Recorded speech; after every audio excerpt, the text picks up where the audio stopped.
पैठण येथून एक धक्कादायक बातमी समोर येत आहे। पैठणपासून जवळच असलेल्या आपेगाव येथील 2 शेतकरी बापलेकावर बिबट्याने हल्ला करून ठार मारल्याची घटना काल 16 नोव्हेंबर रोजी रात्री घडली आहे।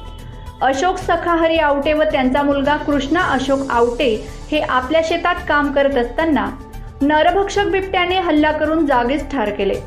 तुरीच्या शेतात हल्ला करून ठार मारलेल्या दोन्ही बापलेकांचे मृतदेह बिबट्याने ओढत एकाच ठिकाणी एकत्र केल्याचे आढळून आले आहे।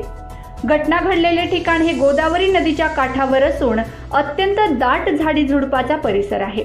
वडील व भाऊ रात्र झाली तरी परत येईना म्हणून बळीराम आवटे काही गावकऱ्यांना सोबत घेऊन त्यांना शोधत शेतात गेल्यानंतर दोघांचे मृतदेह आढळून आले।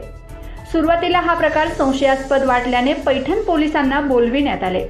मात्र काही तासांनी नरभक्षक बिबट्या पुन्हा परत येऊन दोन्ही मृतदेहाचे लचके तोडून खाल्ले असल्याचे दिसून आले। गेल्या 6 महिन्यापासून पैठण तालुक्यातील विविध गावात बिबट्याने धुमाकूळ घातला असून अनेक शेतकऱ्यांची जनावरे ठार मारली आहेत। या घटनेमुळे पैठण तालुक्यात प्रचंड खळबळ उडाली असून शेतकरी वर्गात भीतीचे वातावरण पसरले आहे।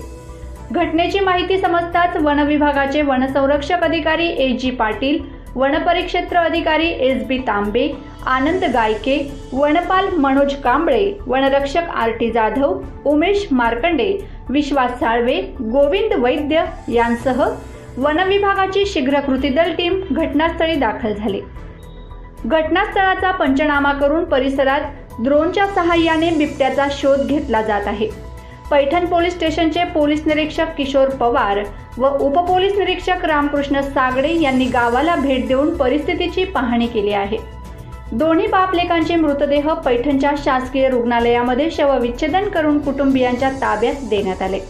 CNI महाराष्ट्र न्यूज साठी शिवाजी गाडे, पैठण, औरंगाबाद।